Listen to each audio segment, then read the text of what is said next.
Shabbat Shalom. Today we are marking Inclusion Shabbat. And we at Temple Emunah are lucky to have many groups that focus on many different types of inclusion. And our inclusion committee, with that name, in addition to helping us to be even more welcoming to people of various abilities, has also had a focus in recent years on the ways in which our mental health and well-being can pose a challenge for us in feeling welcome in communal settings. So I'd like to thank our co-chairs, Sandy Miller-Jacobs and Doreen Grossman, you can wave, for their hard work and dedication in running our committee and trying to address these issues at our shul and in planning this day's Shabbat.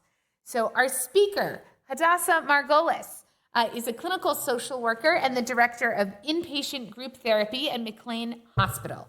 From 2019 to 2023, she was the inaugural head of the group therapy program at Brandeis's Counseling Center, and she was the founding lead therapist at McLean's Spirituality and Mental Health Department, where she helped develop the hospital's first ever spirituality and treatment groups. With 20 years of clinical experience in inpatient, partial hospital, outpatient, and day treatment settings, Hadassah teaches eco-anxiety and student activism courses at Brandeis University and maintains a private practice specializing in group therapy facilitation, training, and supervision at various community organizations, houses of worship, and colleges. In all her work, there's a common thread. Hadassah creates civic infrastructure and makes it possible for people to transform themselves through dialogue, reflection, and common action. And Hadassah is also a 2020 Commonwealth Heroine and a 2019 CJP Chai in the Hub honoree. We're so grateful to have you with us today, Hadassah. Thank you for being here.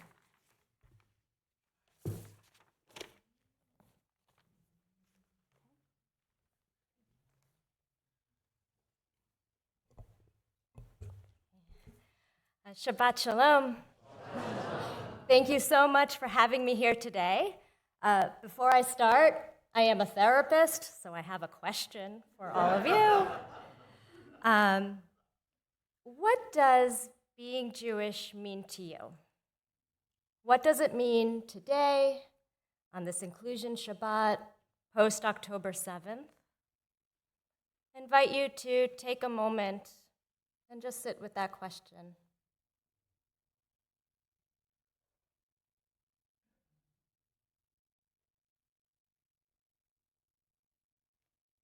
For me, being Jewish is my number one identity. It informs who I am as a person, a mother, a therapist. I welcome anyone who might want to share out loud what being Jewish means to you. Yes.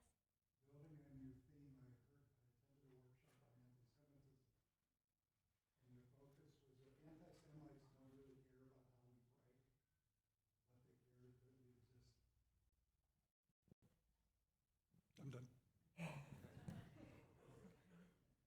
Thank you.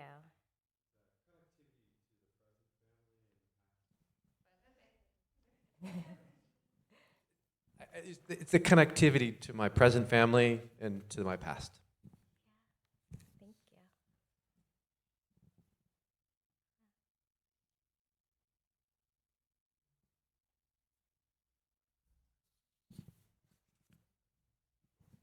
I think I go through like a classical sort of rabbinical definition that we are to bring what they say light unto the world, but I consider that light as like justice, honesty, freedom, those kind of values that are important in Judaism, but it's sort of our job to make them manifest and from our Torah portion to make God honored.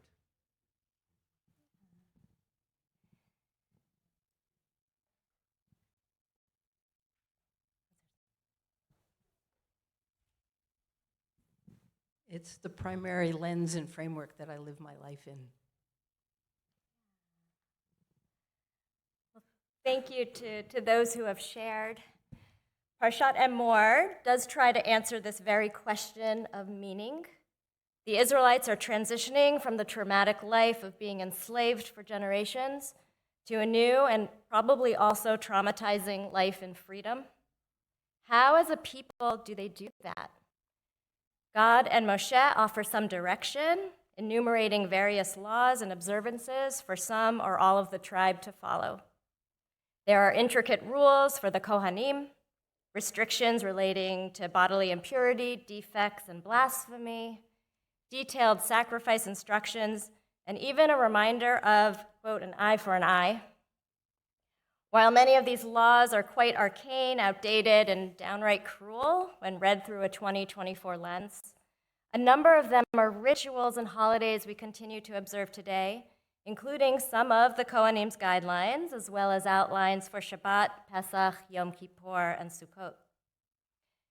If I had to sum up the Parsha in a few words, I see it as an exercise in how to make collective meaning and order out of the chaos of hurt, trauma, and grief. And this kind of shared meaning making is the heart of my work as a trauma-informed group therapist and trainer, especially this past year.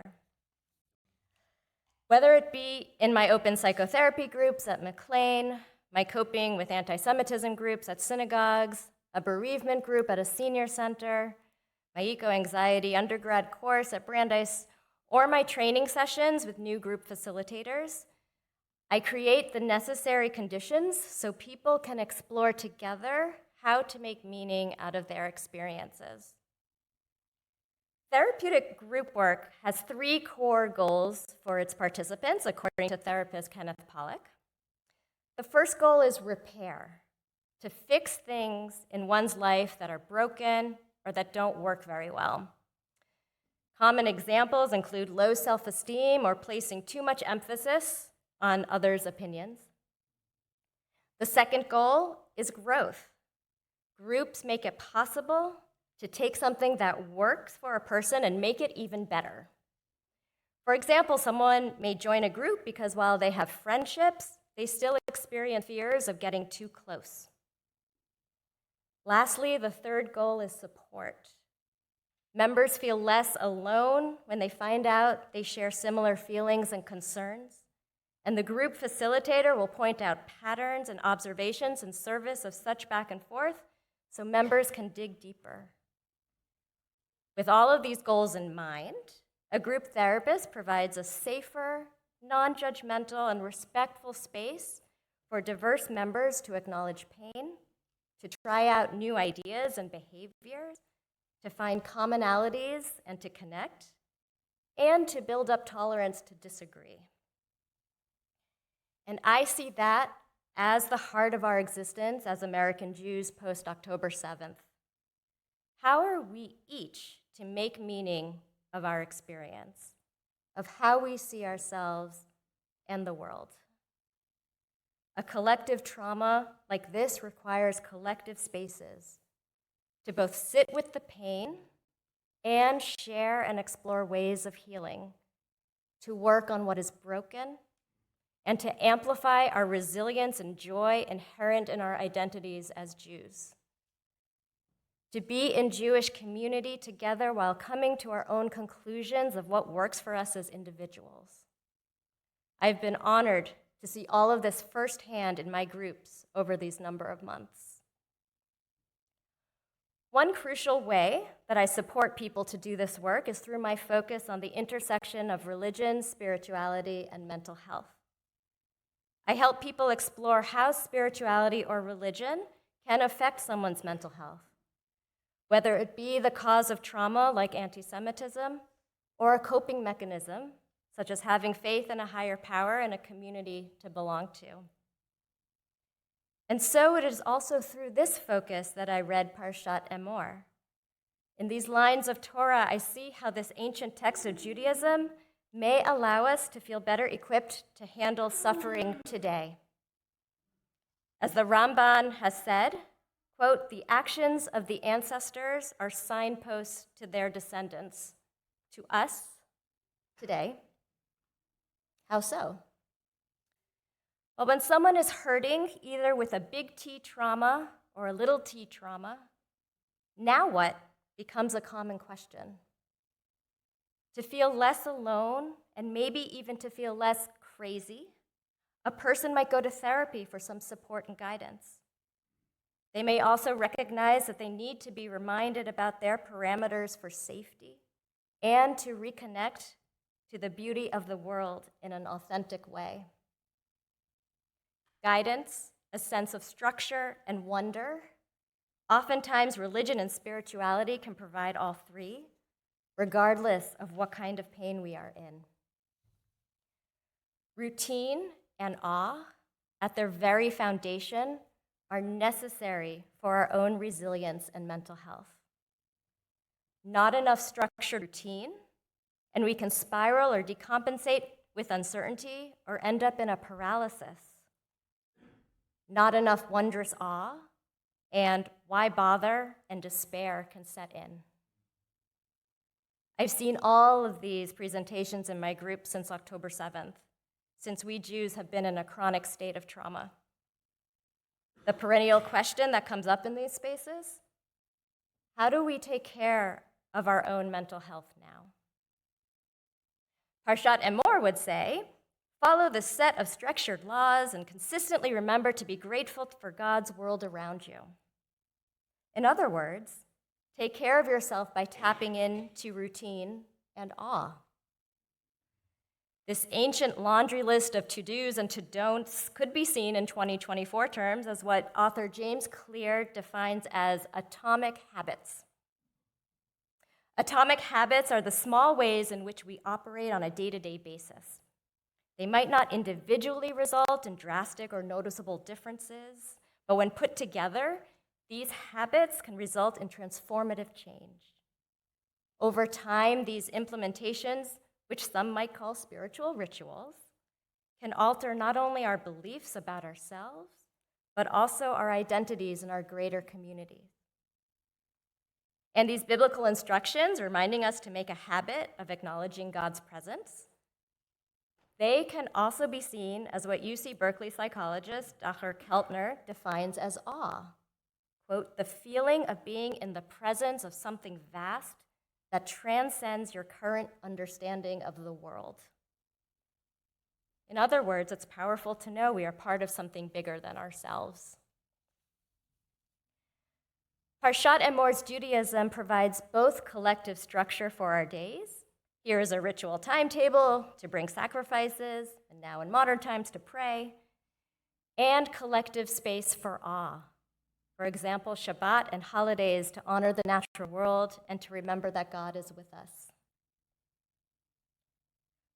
So the first question was, now what? The next question is, and one that comes up often in my groups as well, what do I need? That is another overlap I see with both Judaism and mental health treatment. The ratio of what I might need in terms of religious laws and observance and mystical spirituality, or the ratio of daily routine and amazement or epiphany, might be different for me than the person sitting next to me. The work is figuring out what makes sense to me. So how do we do that?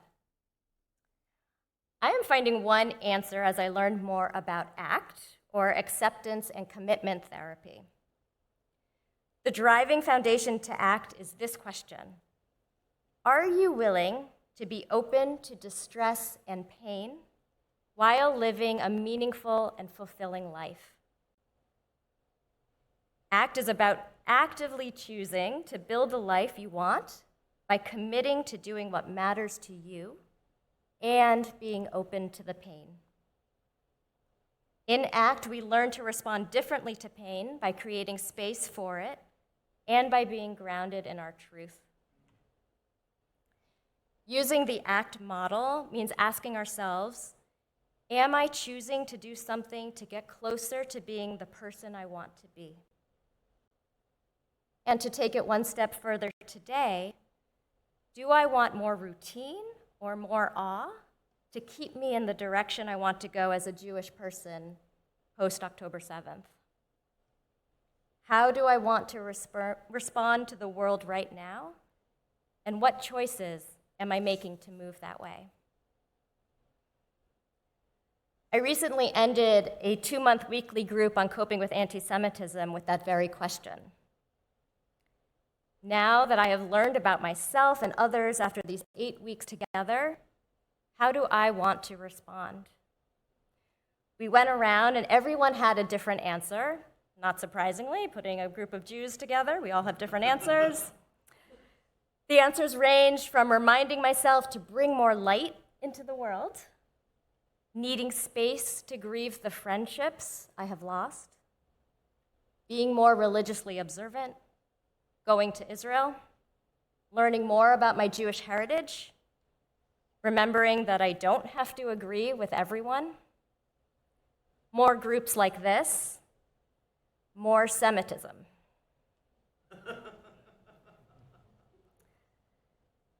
And I don't just expect my group members to move in the directions they want to go. In my own life right now, my Judaism provides both atomic habits and moments of awe. I am currently in year 4 of the 7-year Daf Yomi cycle, where I begin each morning reading 1 page of Talmud. If anyone wants to know what to do when you rent a donkey, I'm your person today. Yep. But Daf Yomi is ingrained as part of my daily routine. And the first thing I did the day of the solar eclipse last month was to figure out which bracha, which blessing, if any, I could say to mark the event. Turns out there really isn't a specific bracha because eclipses were considered evil, but I said one anyways. And there are some things that I simply remind myself that I do know, even in the face of all this traumatic uncertainty. I know and love how Judaism infuses my daily life with flashes of awe. I love how my calendar revolves around Jewish celebration and ritual.